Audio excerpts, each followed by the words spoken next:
As-tu déjà souhaité être quelqu'un d'inébranlable? Quelqu'un que la critique, le rejet, la perte ou la trahison n'atteignent pas? As-tu déjà rêvé du jour où tu cesseras enfin de ressentir cette douleur silencieuse, cette angoisse qui te ronge de l'intérieur, même quand tu fais semblant d'aller bien à l'extérieur? Peut-être es-tu fatigué d'essayer de plaire à tout le monde, de maintenir une image qui exige d'être fort en permanence, alors qu'en réalité, tout ce que tu voulais, c'était te reposer, ne serait-ce qu'un instant, du poids d'être intouchable. Mais laisse-moi te dire quelque chose que peut-être personne n'a eu le courage de dire. Tant que tu cherches à éviter la douleur, elle continuera à te contrôler.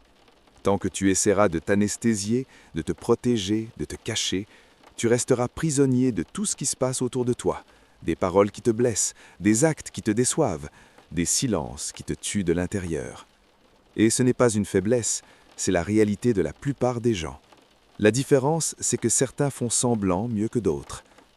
Carl Jung, l'un des plus grands noms de la psychologie des profondeurs, a dit que nous ne sommes pas ce qui nous arrive, mais ce que nous choisissons de devenir. Et c'est là que se trouve la clé. Il ne s'agit pas de te protéger du monde, il ne s'agit pas de devenir froid, indifférent ou intouchable, il s'agit d'intégrer. Il s'agit de mettre en lumière tout ce qui t'affecte encore dans l'ombre. Car la véritable force n'est pas l'absence de douleur, mais la pleine conscience de qui tu es, même lorsque tu saignes. Si tu es arrivé jusqu'ici, ce n'est pas un hasard.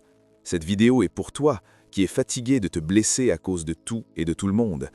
Pour toi qui as l'impression d'être toujours en désavantage émotionnel, comme si les autres avaient un pouvoir sur toi que tu ne comprends pas. Je veux te montrer que ça n'a pas à être ainsi.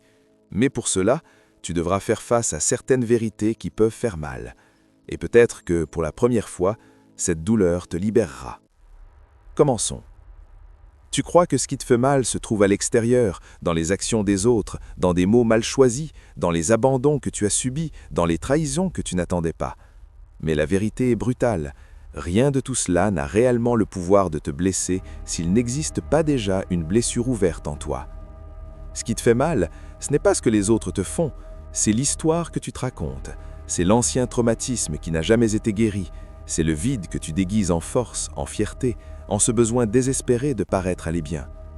Jung nous montre que la douleur ressentie face au monde extérieur n'est qu'un reflet de ce qui n'a pas encore été intégré dans notre monde intérieur. C'est pour cela que certaines personnes traversent des situations dévastatrices tout en restant lucides, alors que d'autres s'effondrent à cause d'un simple commentaire. Ce n'est pas ce qui arrive, c'est là où ça touche. Et voici une vérité inconfortable. Tu souffres encore autant parce que, quelque part, tu crois pouvoir contrôler la façon dont le monde devrait te traiter. Tu essaies encore d'être assez bon, assez intelligent, assez fort, assez compréhensif, comme si cela garantissait que personne ne te ferait plus jamais de mal. Mais le contrôle est une illusion, et tant que tu y t'accroches, tu vis dans une tension constante, essayant de prévoir l'imprévisible, d'éviter l'inévitable. Tu veux arrêter de souffrir? Alors arrête de te protéger de la souffrance. Ce dont tu as besoin, ce n'est pas de plus de contrôle, mais de plus de conscience. Tant que tu croiras que les autres doivent changer pour que tu cesses de ressentir de la douleur, tu resteras esclave de leurs actions. Ta liberté commence au moment où tu comprends que tout ce qui vient de l'extérieur n'a de pouvoir que s'il trouve un écho en toi. Et c'est précisément là que se trouve le véritable champ de bataille, l'inconscient. Ce que tu ne vois pas, ne comprends pas et ne maîtrises pas, te maîtrise. Et c'est ce que nous allons explorer dans la prochaine partie. Prépare-toi à plonger à un niveau plus profond, car c'est là que commence la véritable transformation.